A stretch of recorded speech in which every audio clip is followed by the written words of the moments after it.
Yep, there it is. Looks like we are live. All right, let me see. Look at that. There it is. Watch Dave. I see the Business Brain one. Oh, yeah, because I don't see my own posts, of course. Right. There we go. And we're live. Okay. Hey, everybody. What's happening? Happy New Year. We're coming to you early. We're late. Depends on where you look at it. Yeah, it depends on it. It's early for what we're doing. Yeah, we're recording next week's shows because, Dave, you're going to be at the Consumer CES. Electronics Show, right? CES? Yeah, I don't think it's called the Consumer Electronics Show anymore. I think it is. It's like KFC. It's not Kentucky Fried Chicken. It is CES. That is the name of the show. Right. Wow. I remember getting a notice from them several years back that they were like, stop calling it Consumer Electronics Show. It wasn't like targeted at us, but it was for members of the press. They were like, stop calling it Consumer Electronics Show. It is now just CES. Like, okay. Remember years ago they used to have Comdex, which was the computer show. Correct. And then they had CES, and Comdex just like went away, right? Yeah. Died, just never came back. Yeah. That is a good question. Like, what happened to Comdex? Yeah, it was sold, I think. The guy I think it was Steve Wynn that owned it, wasn't it? Was it?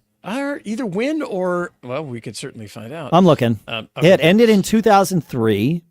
Was it Wynn or was it the other guy Sheldon? Sheldon Adelson. Yeah, that was the Venetian guy. You're totally Venetian right. Guy. So that's where he got. That's right. He sold it, got a ton of money, built the Venetian, I think. And that's right. He sold it to SoftBank. That's right. And then it tanked. Well, apparently. I mean, they sold it in '95. It took another. It died for 8 years, but yeah. Yeah. They sold it. They sold it in 2001 to Ziff Davis. SoftBank did. Yes. And is Ziff Davis around anymore? That's a great question. That's a really good question. Q&A here. Are today. they? Like, what do they do? I remember we used to advertise with them because they. Right. They ran a bunch of publications and. Oh yeah, Ziff is still around. They talked about they have M&A activity. Their brands. Okay, so they still run ZDNet and PC Mag. Mashable, Lifehacker is theirs. Got it. That's cool. Okay, that's great. All right. So this what's good is we're killing time here. Yeah, we are killing time. I've got it. My gardener's here, and the blower's going to be right outside my door in like 30 seconds. So all right, so we'll just keep chatting about this. Yeah, they made an acquisition in Q4. Right now, January 2nd, 2025. Yeah, it completed one acquisition. I got it. They're not Full Contact Cybersecurity and Martech. But they're not talking about what the acquisition was. Right here, right up top. Doesn't it say Full Contact? And I'm trying to scroll your window. Full Contact is the asset. Yes. Sure. Okay. Terms of the acquisition non-closed. Business Wire. Wow, people still use press releases. Yeah. I used to love press releases. They were super valuable for us back in the day. Yeah. It's amazing. Okay, good. My gardener's almost gone out of here, so that's perfect. Full Contact. Yeah, I'm looking to see. Yeah, here it is. Market Screener, one acquisition. Closes the Full Contact deal. That's it. There's no. All right. Okay. Great. What is Full Contact? It's some sort of cybersecurity thing. Yeah. Yeah, protect the everyone's data and intelligence. Yeah. Fascinating. Right. Yeah. Well, it's interesting to see them shift from such a media type business. That's smart. Yeah. I like it. Yeah, same. Very cool. Well, I hope everybody. How are we doing with your? We're great. If you can't hear it. I definitely can hear it. Oh no! It's there Good. For sure. He's almost. We're almost. I think almost halfway there. Yeah. I think just another minute or so. We did this. We did this thing when we were in San Diego. We went out there with the family and spent like a week or whatever in San Diego to hang out. And one day we carved out to go to the San Diego Zoo because Lisa loves animals, and the San Diego Zoo has been a bucket list for her, right? And so we knew that this is a monster zoo, and we figured, okay, we're not going to be able to see everything. But we got there early in the day and, paid for our tickets or whatever, walked through the gate and went up to the, like the station, the info station. We talked to one of the docents there and we're like, Lisa led the charge because, I figured she would be the one that wanted to decide what we were doing. And she says, look, we know that we can't do the whole thing in one day. Here's are the things that are important to me. Can you give us a guide? And it was really funny. The guy kind of sat back and surveyed the four of us, like looking at each of us individually. Assessing your... Yes. and then he says, you can do this in a day. Oh. And we're like, okay. The whole place. And he grabs, one of the paper maps and a Sharpie. Nice. And he proceeds to draw what appears to be this very circuitous route on the map and puts numbers on it. And there were like 25 numbers. And of course, he did this from memory. There was no hesitation. He just, did it really fast. And he says, okay, here's the thing. He says, I know this looks crazy, but if you follow this, you will never walk uphill once all day. He's like, you will go up once, but it's on a people mover, like an escalator or something. Okay. He's like, so that's what's going to reset you about halfway through the day, and you're going to be fine, and all this stuff's going to be good. So I was like, okay, great. So, and we're like, how long do we have to spend at any of the things? He's like, you could spend 5-10 minutes at each of the things. You're going to be fine. It's like, okay, right. Like that's fine. Yeah. He's like, and if there's one where you want to spend like 20 minutes, that's okay, but don't do that everywhere. I'm like, that's actually perfect for our family. We're not going to just sit around. So it was great. And so we started doing this, and the kids were, 10 and 12, maybe, something like that. So, fully ambulatory and sentient and like their own people. And, they weren't babies. You know what I mean? Yeah, I know what you mean. They weren't 5 years old. They didn't need to be like managed in that way or anything. Yes. So it was 4 humans collectively doing this thing together. And I don't know, we were almost to the halfway point, and I said, and it was a trudge. I mean, we were moving nonstop from 9 a.m. to 4 p.m. or 3 p.m. or something. Okay. And I just kept, I said to the kids, I'm like, oh, good news. Like, we're almost halfway there. And they're like, okay, great. And then I just kept saying that. And I never stopped saying, I'm like, oh, almost halfway there. And like, it was a joke for me because I knew. And finally, we're like, at stop 19 out of 23 or something. And my daughter looks at the map and she's like, wait, we are way more than halfway there. And I'm like, yeah, obviously. Like, how did you not get this? And they were so pissed at me. They're like, all day you've been saying we're almost halfway there. And we've been far more than halfway there. I'm like, yeah, I thought we were all in on the joke. And so now, anytime we as a family do anything where there's a wait or something, halfway there. We're almost halfway there. Almost halfway there. That's the key. That's awesome. It's almost halfway there. Yeah, I like it. Yeah, that's actually a good That's a good topic. Yeah. When you're grinding through something, we're almost done. Almost just done. A little further. Just a little further. Yeah, that really works. It does work. It does work. Yeah. It's good persuasion. It wasn't it was intended to be a joke. Yeah. Mainly for me, just to entertain myself and piss off the family.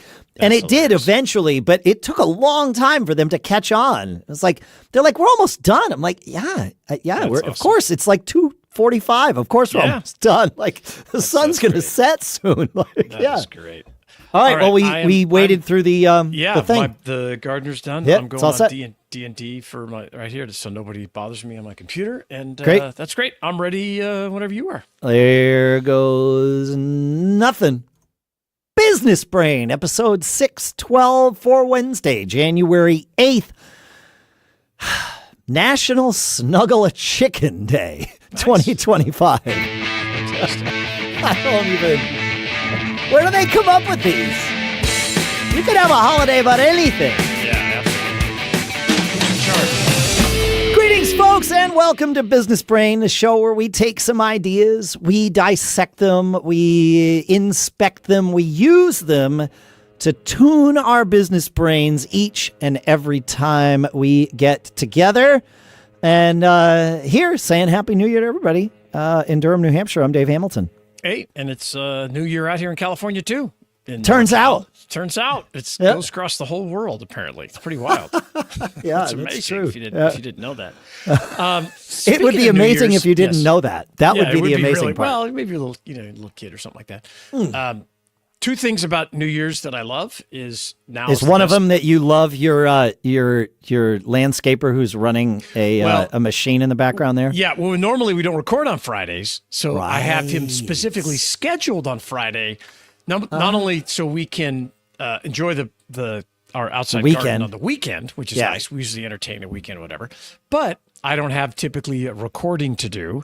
Yes. And but this one, we're juggling schedules and everything else. It's all fine. I just figured I'd acknowledge it since everybody's going to hear it anyway. Yeah. But two things that I love about New Year's. One is we're coming up on the best time of the year to sell exercise equipment. And I always talk about the deals on exercise equipment on my X feed because you can buy liquidation exercise. So after the next few months of sales, there will be an amazing 6 months of deals on returns because people take them back. Right. And so if you can hold on to those things until the following January, that's called arbitrage, and you can make some. That is arbitrage. That's arbitrage right there. That's arbitrage. The other thing I like is I do like New Year's resolutions. I think they're great. I think if you use them as a system, I think it's cool. What some people do, I don't know, go to the gym, do whatever. Sure. One of the things that I noticed, I think I might have talked about this on the show before. It might have been 5 years, might be 10 years, I don't know. But one year I said, you know what I'm going to do this year? I'm going to give out more compliments. Oh, okay. Yeah. That's my thing. I'm going to become the compliment guy. Yep. And I got to say, it dramatically changed my life because I believe that. Yeah. And I've always kind of given out compliments, but I became more intentional about it. Yeah. Yeah. It wasn't just, I set reminders to compliment people. I always, and it could be something little, like one of my favorites, and they have to be authentic, right? You can't BS somebody. I'm not just, trying to, whatever, blow smoke at No, you, Shannon, you are always authentic. Yeah, but for better or worse. But that was meant to be an inauthentic compliment. No. Yes. Yeah. But when I notice somebody wearing a great color that brings out their eyes or their hair, whatever it is, that's a great color on you. Yes. I often comment on that. I often comment about positive vibes or your energy. Like, man, your energy was so great, at this meeting. And the thing is, especially with employees, you have to be careful what kind of compliments you give. Yeah, totally. Especially if it's, yes, absolutely. Things get taken wrong, out of context, whatever. So, like, I was talking to my daughter about it, and she's like, oh, yeah, I always compliment shoes. Yes. Because people spend a lot of time thinking about their shoes. It's very innocuous comment, but it's been like, oh, those are cool shoes. I really like that. And I thought that's pretty interesting. I've watched, and I'm going to sort of generalize about gender here because it's where I see this happen more frequently is my female friends. It's almost an integral part, a default part of the way they greet each other. Oh. It's, hey, it's good to see you. I love that pin. And they'll say, thanks so much. I love your earrings. And it's maybe it's always a dude thing. Maybe it's a guy thing that we don't do it as that enough. we don't do that. Yeah. And I think you're right. I don't know why it's a default for certainly my group of male friends, but even just men that I see in general don't do that by default. And there's no good reason. Obviously there's no good reason. We need to do it more because I think, and I mentioned this, I think that men are criminally under-complimented, right? Mm-hmm. Because it's just not part of the thing. And I'll give you an example. I go to the dog park every day, like 4:00, and there's a bunch of people there, or, group of people. And there's an older guy. He's probably 80, maybe 81. And one day he came to the park, and I noticed he'd gotten his haircut, and it looked great. And I said, Ron, I love your new haircut. And I just said, man, it makes you look 10 years younger.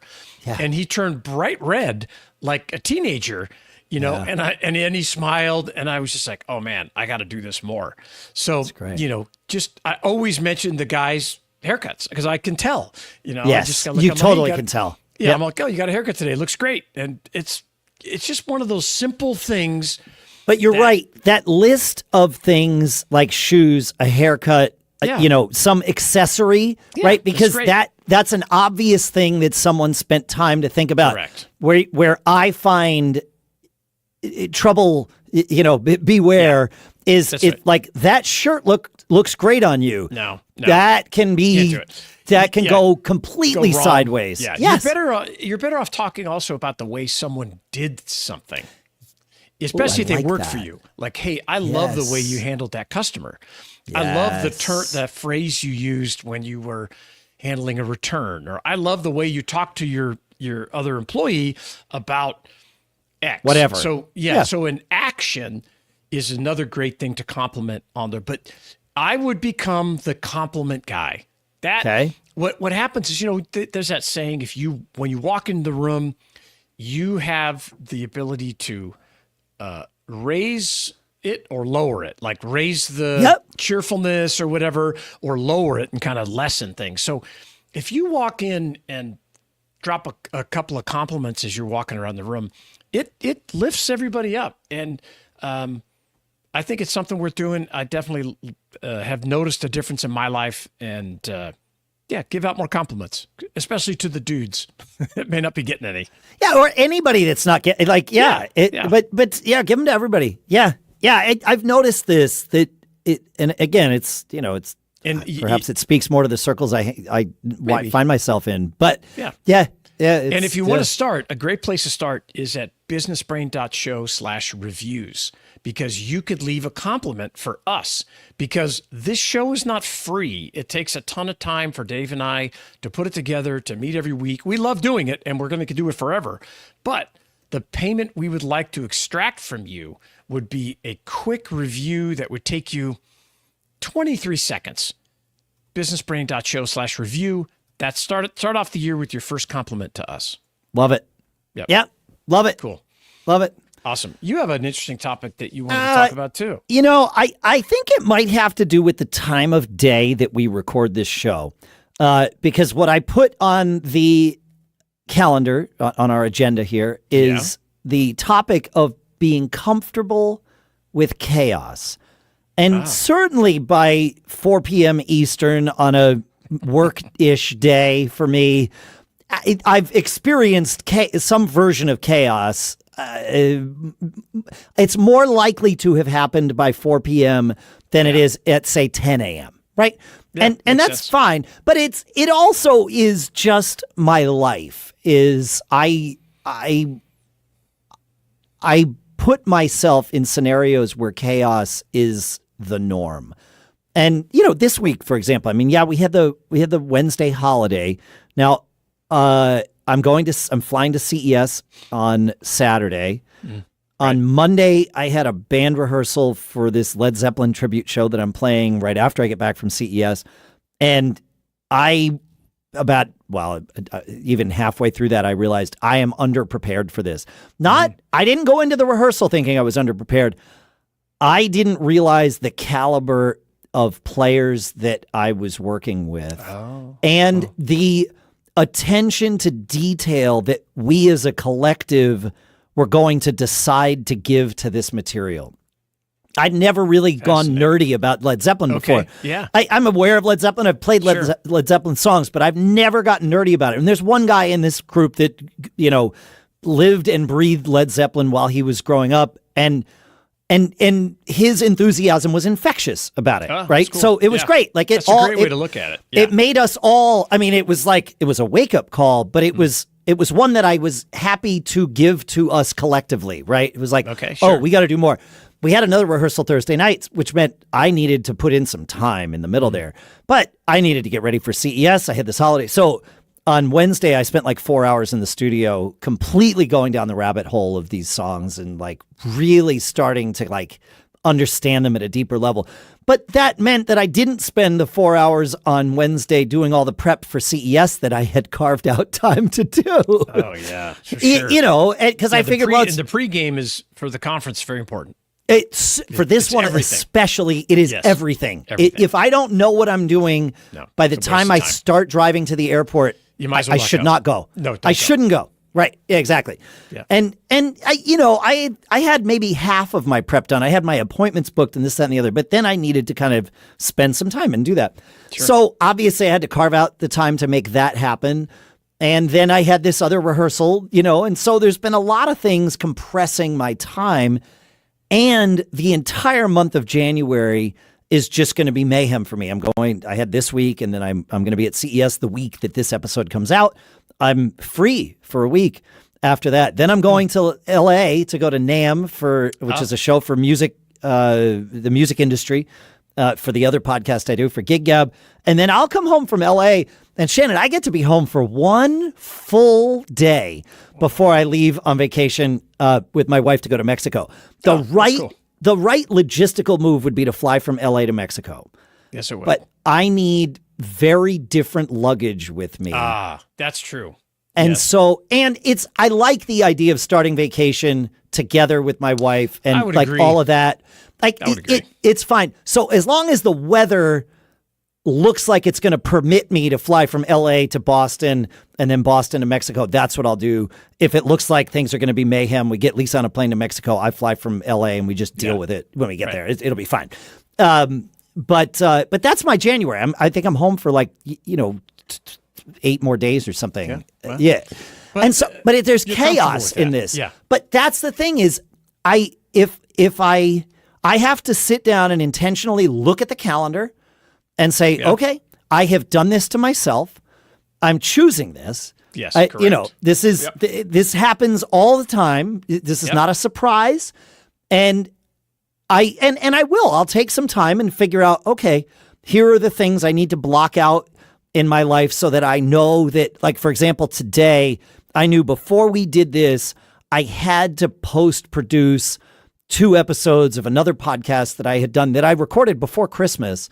But I was like, oh, those are coming out in January. I'll do the production on those later. It's like, well, later is right now. Yeah. Because if I don't do it before I leave, I'm not going to have the time when I get back in a way. So it was like, okay, that's fine. No problem. I carved out the time and I just plow through and I do it.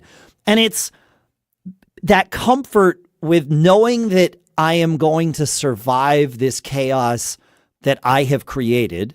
And again, I'm not pointing fingers anywhere other than back at me. It's your choice. It is my choice. Yeah, yes. But I know that I can not just survive it, I can thrive through it because that's the point. If I'm going to 2 conferences and then a vacation and having all these things, there's no point in doing it if the goal is to survive it. No, I think it actually energizes you. It does energize me. And it energizes me as well. Yeah. But you have to know that it also can freak other people out. Well, I also know that it can freak me out if I don't approach it with the right mindset. Yeah.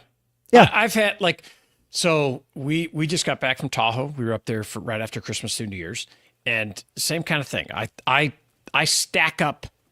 It's just inevitable that I stack up all this stuff like you're talking about. I had to, not only I had to get up Tahoe, but I won an auction and bought a Polaris side-by-side, little 4-wheel drive thing. Nice. In Reno, which is about an hour. Not terribly far. But trying to manage that and get up there. I also bought a new truck on Christmas Eve. And so I deal with that. I had to try to pick up my trailer, and then there was a snowstorm. And I'm managing this. I'm juggling all kinds of coaching clients because it's a holiday. We're trying to fit things in. Then I have to drive over these mountains. I had to go do all this stuff, pick it up, drive it back to Tahoe, enjoy my time with my family. And the funny thing is, the thing that stressed me out the most, that kept me up at night, was just backing the trailer up into the driveway in the ice and the snow in Tahoe. That's what I kept thinking about. Luckily, like most things we stress about, it worked fine. No big deal. It was okay. New four-wheel drive. It is funny, the things that we wind up obsessing about. Of course.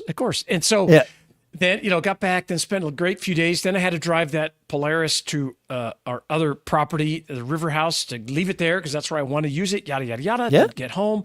So we had this stacked up and do this. But I, not only do I like it, it energizes me, but I feel a greater sense of accomplishment after all these things. Oh, and for maybe sure. Maybe that's it. Maybe for me, I do all this stuff intentionally, so I feel like, oh, I figured it out. It makes me feel better. Yeah, I can tell the story. Yeah. I know that it's very much your ethos of, decide the story that you want to tell. Yeah, tell it backwards. And that can be a huge big picture thing that takes a decade, or Yes. it can be a thing that's like, oh yeah, I'm going to talk about this crazy week that I had where, the week before Christmas, I had 2 rehearsals and then I had 2 gigs up and down and they all went great. And I had to do one of them in a snowstorm, et cetera, right? Like I could tell that story. Awesome. Yeah. And it's like, I did it, and then that Saturday after, all this craziness, I got home very late Friday night. I was content on Saturday because I had done the thing. Yeah. I'd made it through. Same. I do it to myself. I will share though that something, gosh, I can't remember who said it to me, but once I heard somebody say that the right spouse is a force multiplier, That's Shannon. me. I know. That's me, damn it. I know. But that is so true for sure. in these scenarios sure.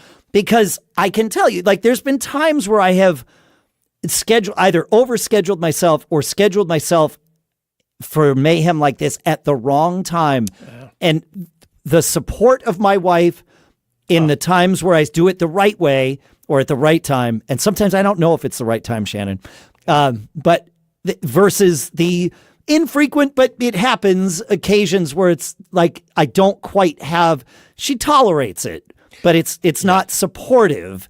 Yeah, And the latter is far less frequent than the former, right? So it's all good, but I am keenly aware that I have the right spouse for me, and that same.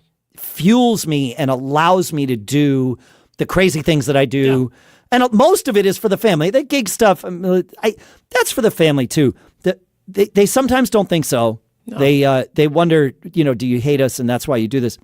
But when I have gone, 6-8 months without playing, they're the ones. Person. Yeah. They're like, you need to get out. Like I know. It's just like, having to drive over the mountain to pick up a Polaris while your family is vacationing in Tahoe and you got to do this. And you get this, you get the sideways look sometimes about that. Yeah. Like, why are you doing this? This kind of thing. So that is for sure. The right spouse is a force multiplier, and it's you got to have the right teammate to make this stuff work. And sometimes I feel sorry for my wife, no doubt about it, because,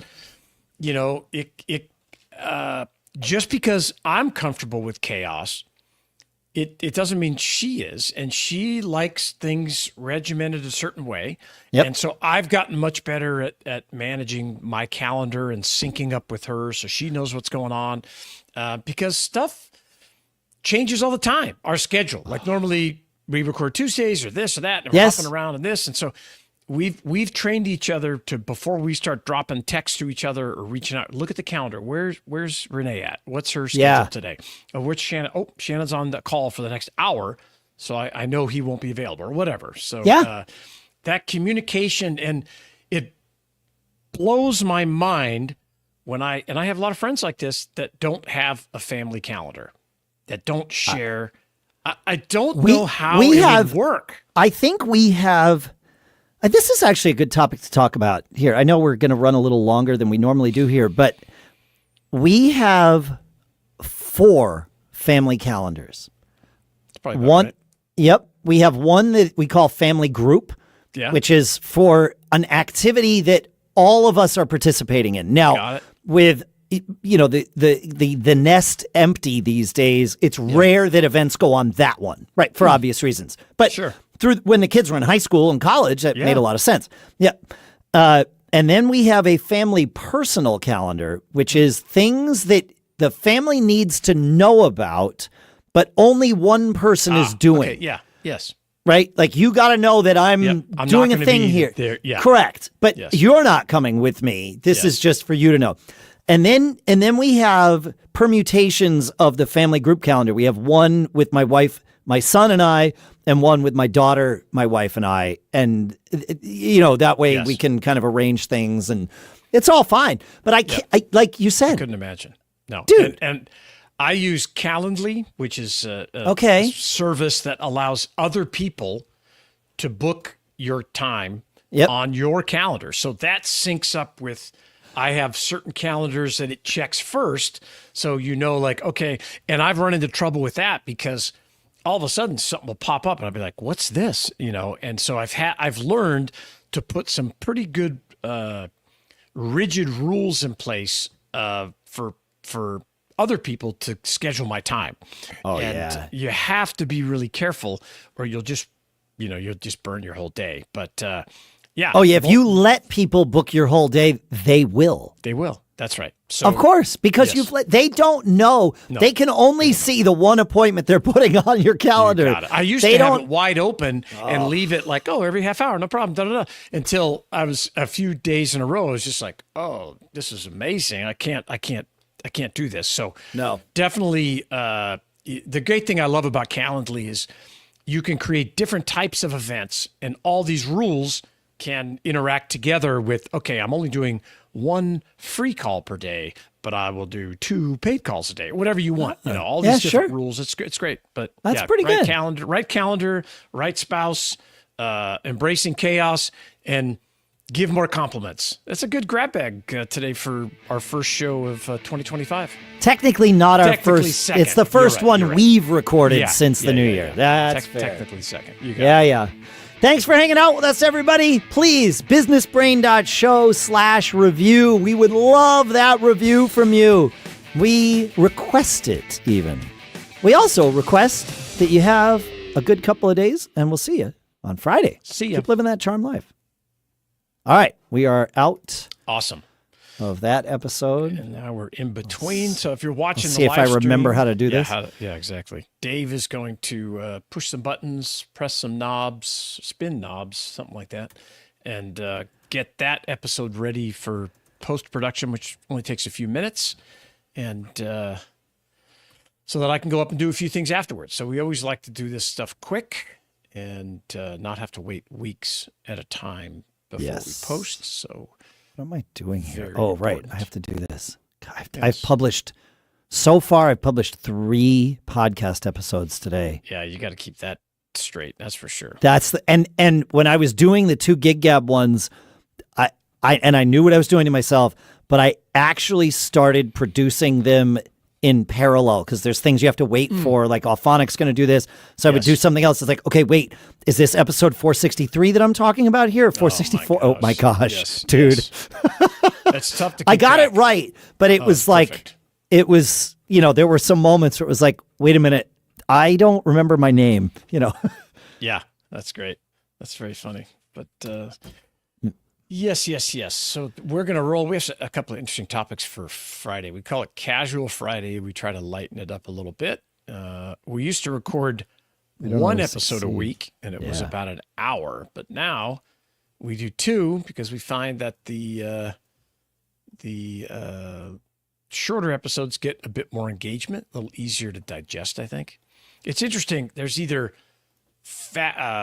short podcasts or super long podcasts where people have like 2 or 3 hour conversations. Yeah.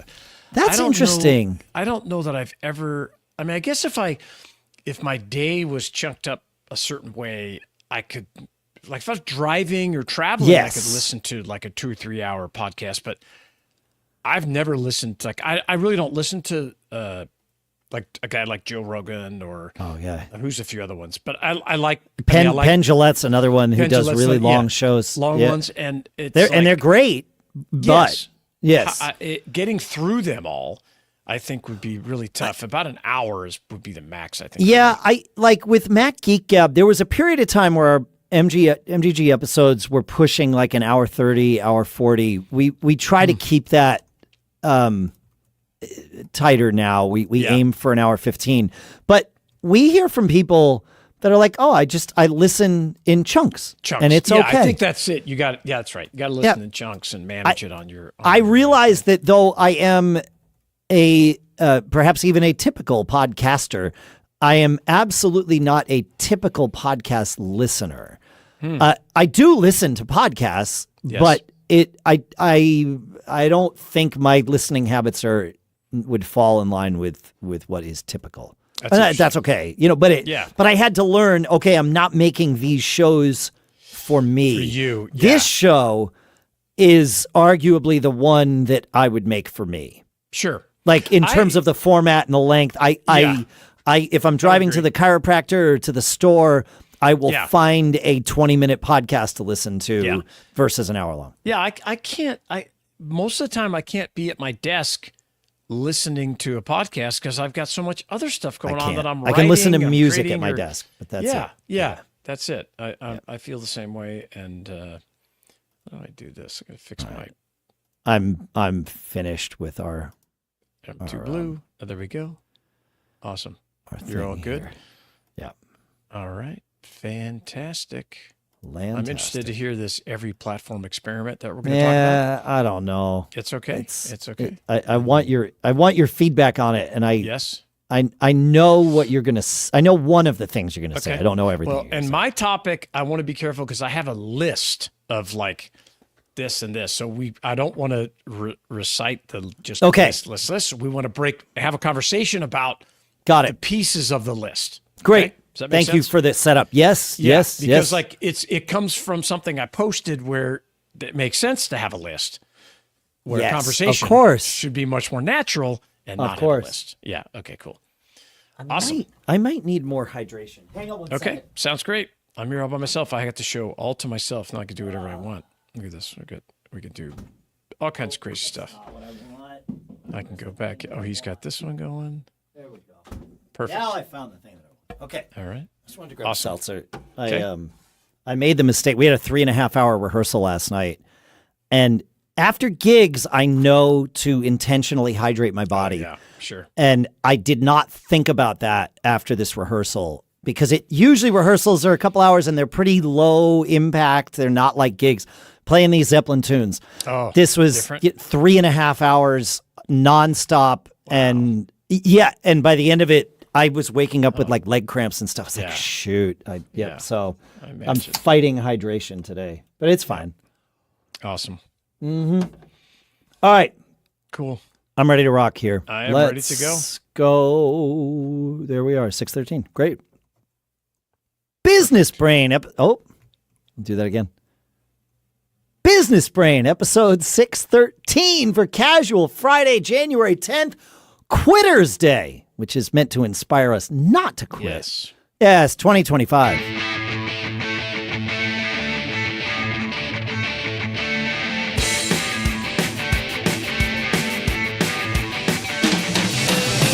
Greetings, folks, and welcome to Business Brain, the show where we inspect, dissect, and do something else with ideas so that we can learn from them and better tune our business brains each and every episode.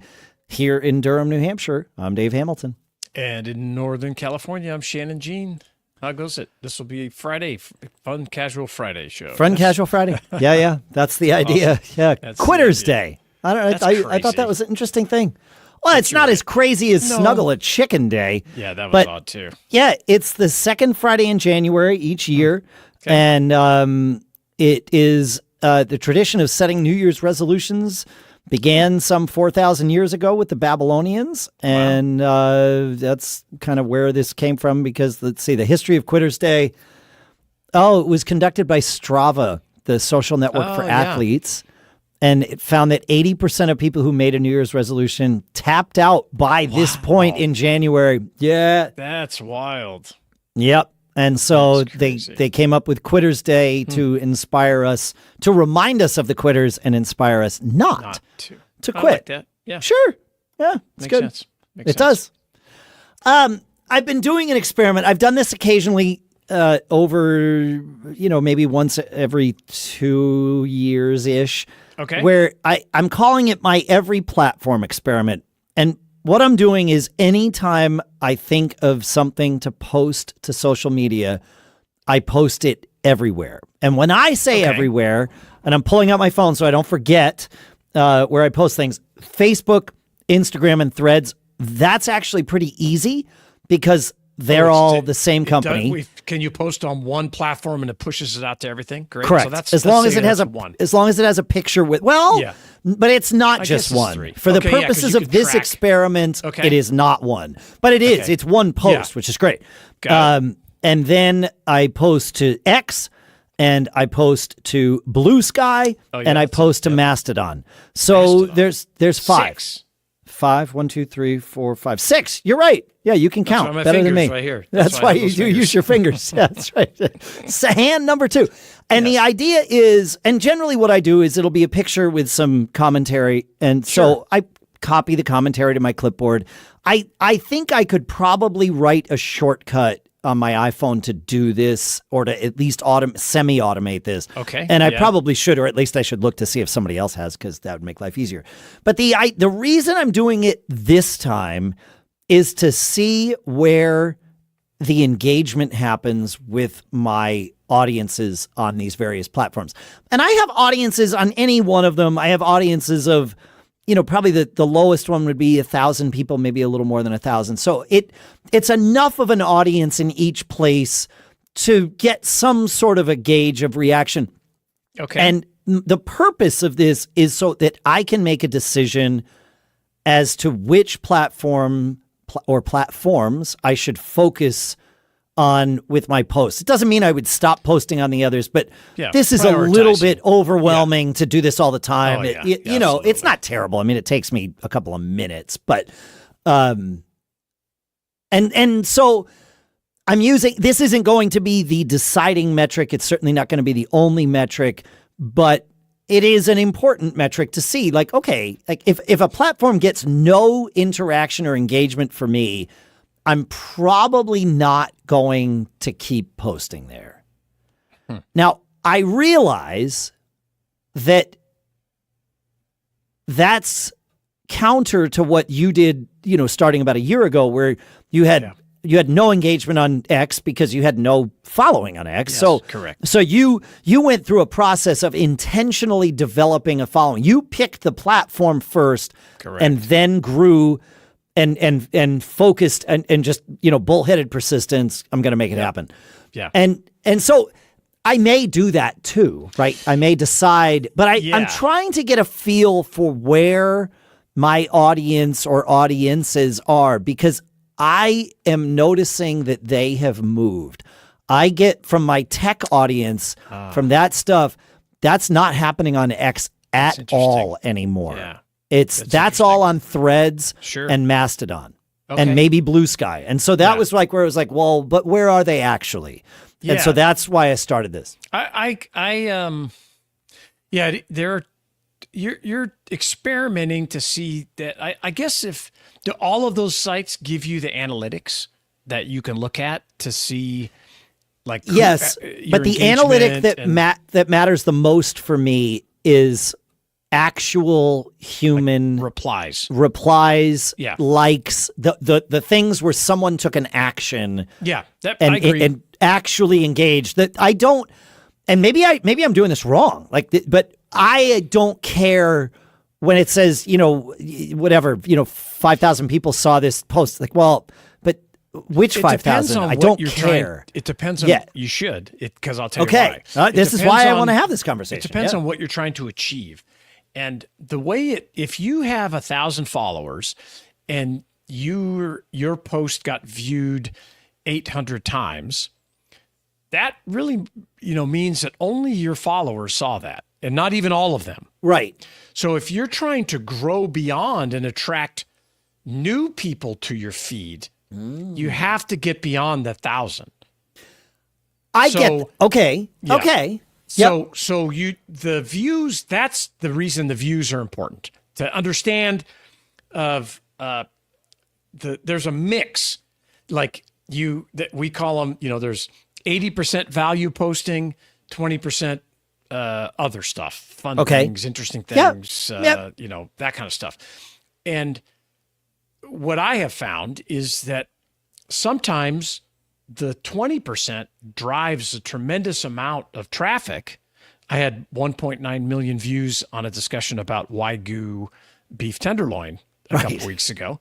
Right. Does that add the type of follower that I want? No, but it lifts every other post I have up. So views do count that way. But you're right that the engagement is everything. The replies, the comments, all that kind of stuff. And I like the idea of spreading it out and seeing, which works better. I think you're on the right track. Okay, so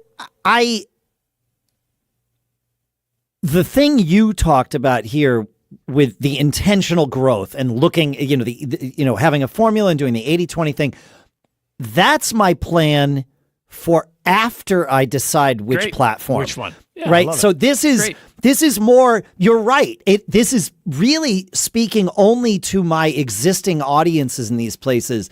And it's to see, are you still here? Yes, I love that. And right? You're right that there is a shift.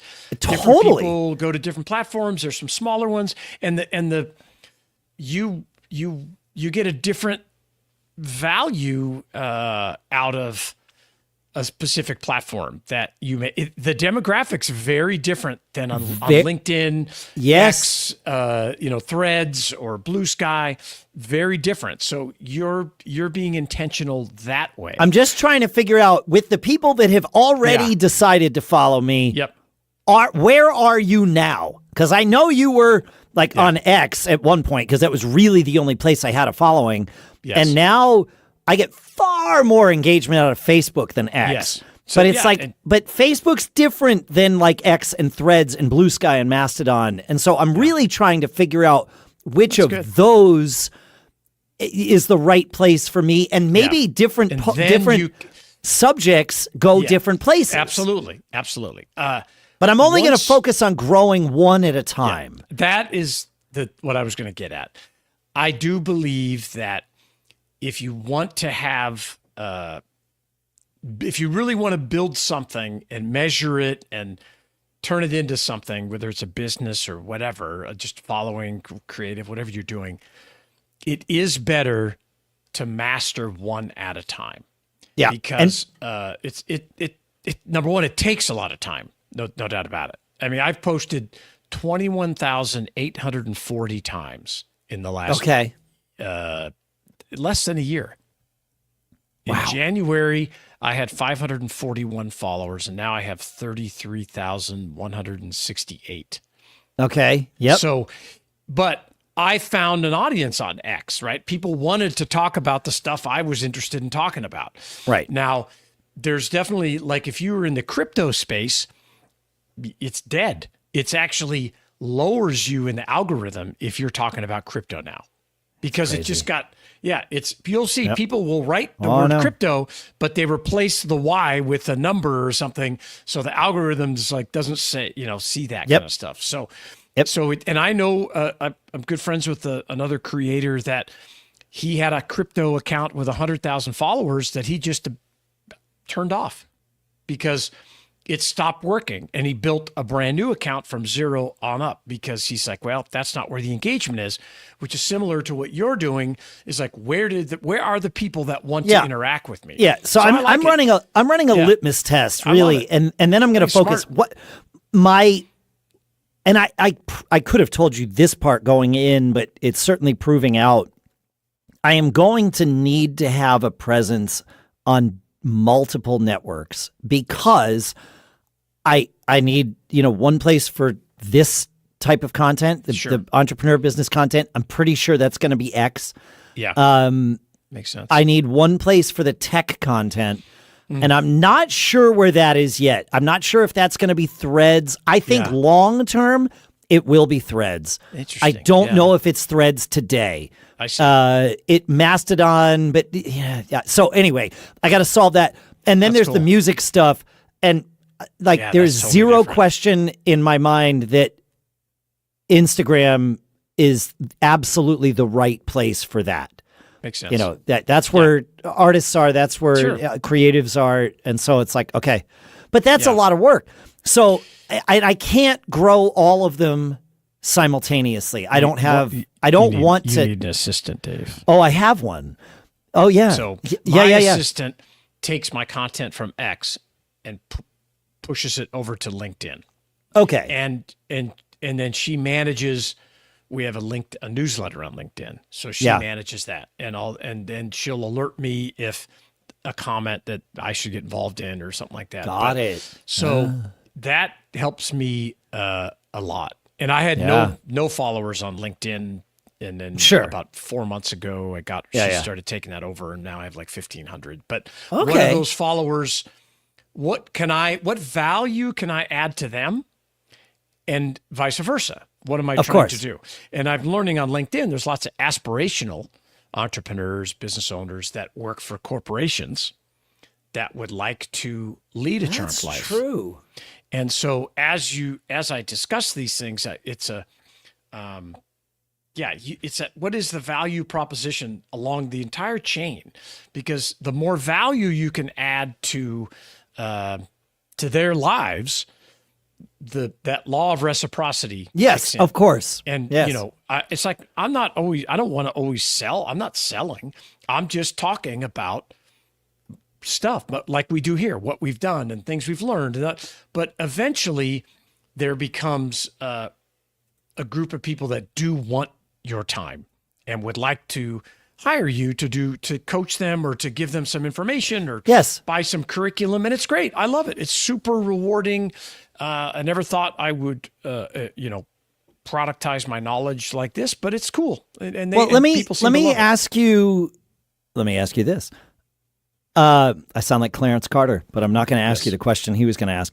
I realize right now the bulk of your following and therefore the bulk of the valuable following for you is on X. And of course that makes sense because you spent a year focusing on X. Correct. Long term, do you think LinkedIn is more valuable for that type of content than X? Not right now, but that no, could I change. don't mean that's what I mean. Long term. I meant the type. To your point, the audience for what I'm talking about seems to be heavy on X. Now, out of that 33,000 followers, about 6,000 are verified. And that is a different level of commitment, right?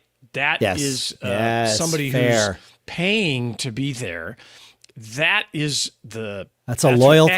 an X.com loyalty program, isn't it? Yeah, that's right. And it's just a different demographic. You're always looking for people versus an anonymous account. I don't want to say it has more value in some ways, but it doesn't mean that they're not valuable. But I will expand out to Instagram and other platforms, but not until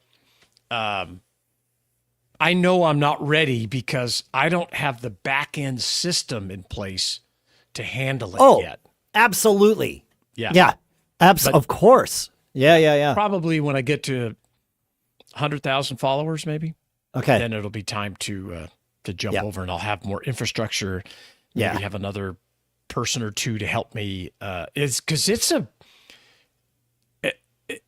Once you get up, it's a lot of time. I mean, you can burn your whole day up here, and it's awesome meeting new people, connecting with. I mean, it's mind blowing the connections that you will make on these platforms, and I never really understood the true value. And I credit you, Dave, for pushing me to get back involved in X. Yeah. You were like, because I was like, no, it's full of garbage and this. And you're like, no, you're using it wrong.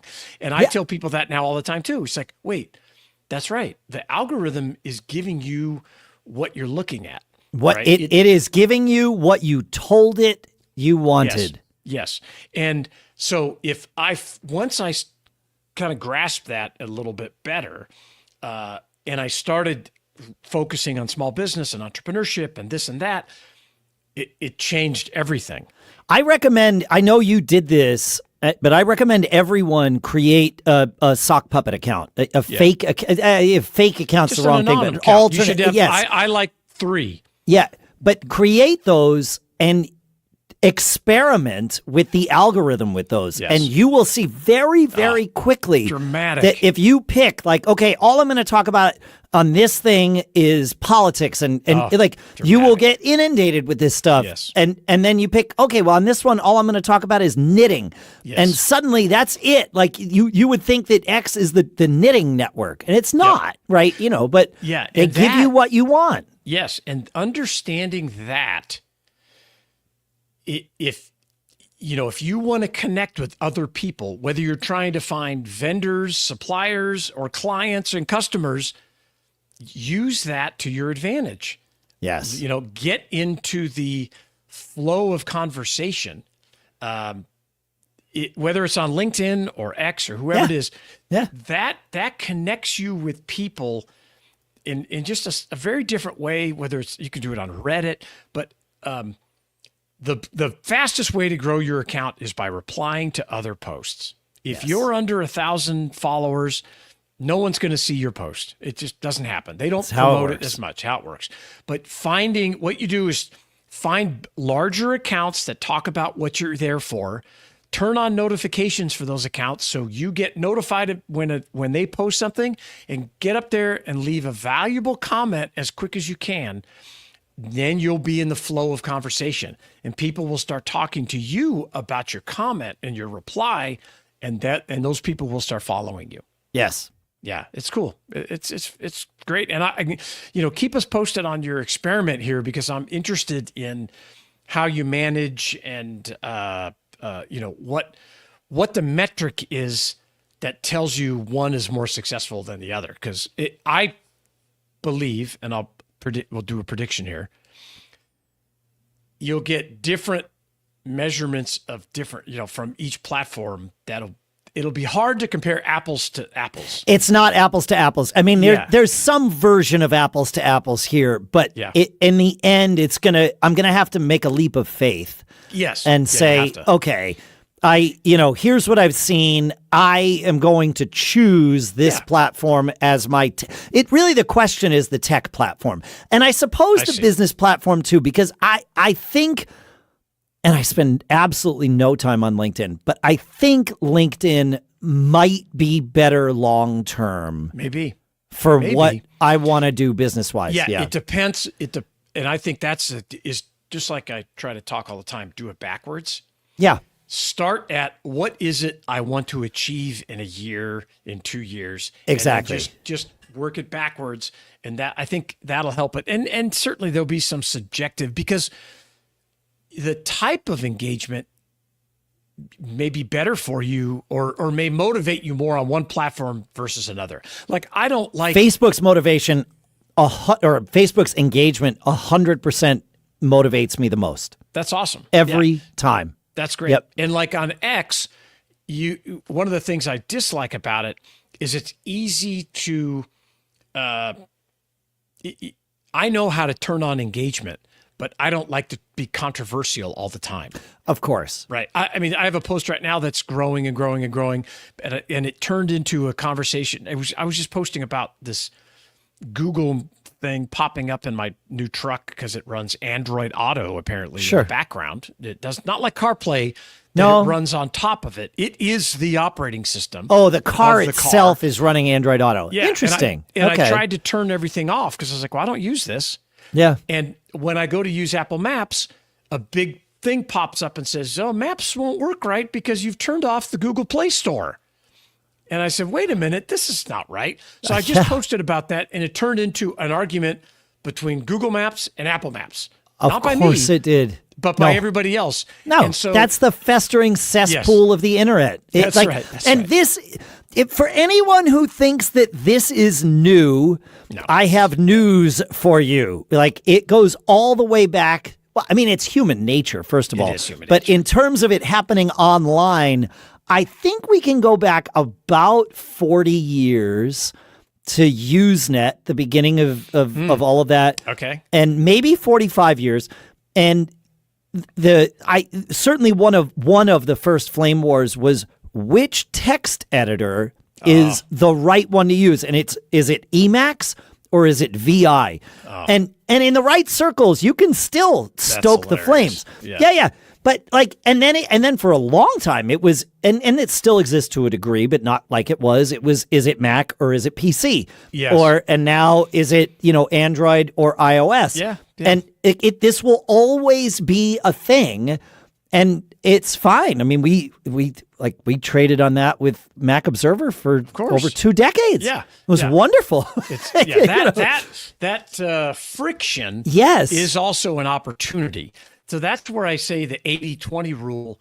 Like I don't want to talk about a Wagyu beef tenderloin that costs $1,000, but I posted. I'm interested. I'm like, well, yeah, it's a curiosity. If Costco sells it for $1,000, what do other stores sell it for? And people just, like I said, 2 million people, 2 million views, but you can't do that all the time. That's at 20%, maybe even those kind of posts, maybe even 10%. But you got to bring in all the value. The more value you add, the more you give of yourself on these platforms. Oh, the reciprocity faucet just turns on. It does. And I mean, that's sort of part and parcel of my career, has been just helping people and giving advice. So that part of it is natural for me. It's where is the value going to be best received? Yes. Or where is it current? Yeah, where is it currently best received? And then I'll use that to help me make the decision as to where I think it will in the future be best received. And I could be wrong. Awesome. Like those might not be related. Well, but you may. I think it just always changes, and you need to be prepared for that change. Yes. Yeah. Yes, for awesome. sure.